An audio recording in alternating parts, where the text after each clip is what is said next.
Honorable Chief Minister, I am Neeta Bujra, Vice President of FLOW, and I belong to the FLOW Jaipur chapter.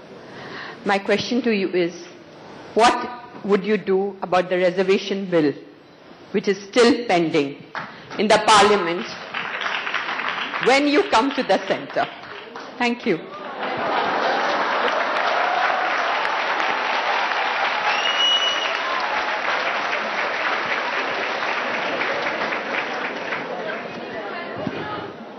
Gujarat में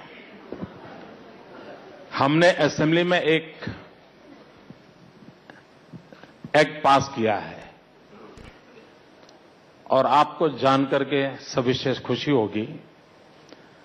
उसमें हमने bill pass किया है कि गुजरात में जो हमारे अधिकार क्षेत्र में है उतना ही मैं कर सकता हूं, उसके बाहर नहीं कर सकता। पंचायत, नगर पंचायत, नगर पालिका, महानगर पालिका, तहसील पंचायत, जिला पंचायत, ये जो स्थानीय स्वराज की संस्थाओं की इकाइयां हैं, उसके अंदर अगर चुनाव होगा तो गुजरात ने कानून पास किया है 50% रिजर्वेशन फॉर विमेन।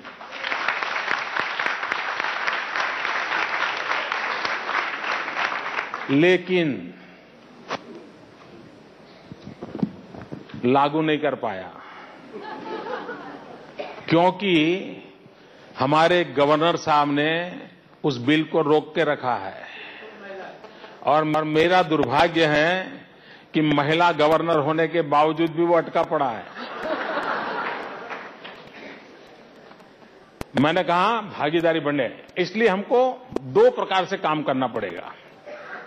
एक, कानूनी व्यवस्था हो जिसको पूरी ताकत से लागू करना चाहिए, और दूसरा, माहौल ऐसा बनाएं कि अपने बलबूते भी जीत करके अपनी संख्या बढ़ाएं। दोनों चीजें करनी पड़ेगी तो अपने आप में होगा। एक छोटा सा विषय आखिर में कह करके मैं अपनी बात समाप्त करना चाहता हूं। मैं समझता हूं सवाल काफी हो गए हैं, आप बैठिए आराम से। आपको नया दायित्व मिला है तो आपको साल भर खड़े रहना है।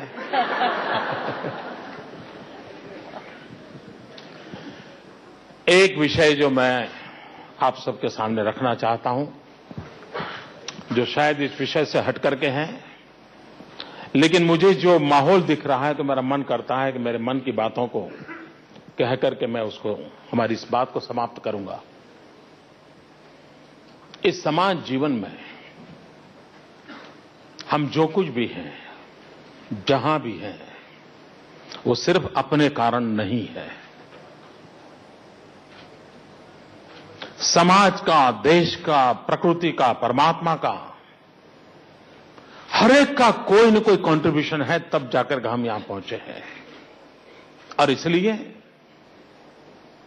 ईश्वर ने हमें जो शक्ति दी, सामर्थ्य दिया हो, अवसर दिया हो, अवस्था दी हो, अगर हमारे मन में उस कर्ज को चुकाने का भाव रहता है तो जीवन का संतोष, इस एंटरप्रेन्योरशिप की जो धारणा बनी हुई है उससे हजारों गुना ऊंचा होता है। आज के नौजवान, बेटा या बेटी, कोई बढ़िया शर्ट पहन करके आ जाए, कोई लड़की बहुत बढ़िया चूड़ीदार पहन करके आ जाए, कोई बहन बढ़िया साड़ी पहन करके आ जाए, और उसे हम पूछें तो कहेगी 15,000 रुपया थे, मन सोचा कि अच्छा है ले आए। कोई कहेगा 8,000 रुपये पास में थे, सोचा चलो ठीक है पहन लेंगे कुछ दिन। कभी हम अपने आत्मा से पूछें कि बढ़िया चूड़ीदार हम लाए हैं, बढ़िया साड़ी लाए हैं, बढ़िया शर्ट लाए हैं, वो इसलिए लाए हैं कि हमारे जेब में 5-50 हजार रुपये थे, ये इसलिए हमें मिला है ताकि हमारे पास रुपये थे? मैं जवाब चाहता हूं, आप अपने आप से पूछिए। ये चूड़ीदार, ये साड़ी, ये कपड़े, ये पहनाव हमें इसलिए नहीं मिला है कि हमारे जेब में पैसे हैं, इसलिए नहीं मिला है कि हम अमीर घराने में पैदा हुए इसलिए ला पाए हैं। ये इसलिए मिला है कि किसी गरीब किसान ने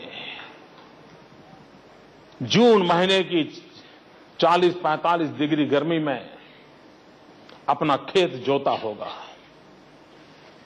काली मजदूरी की होगी,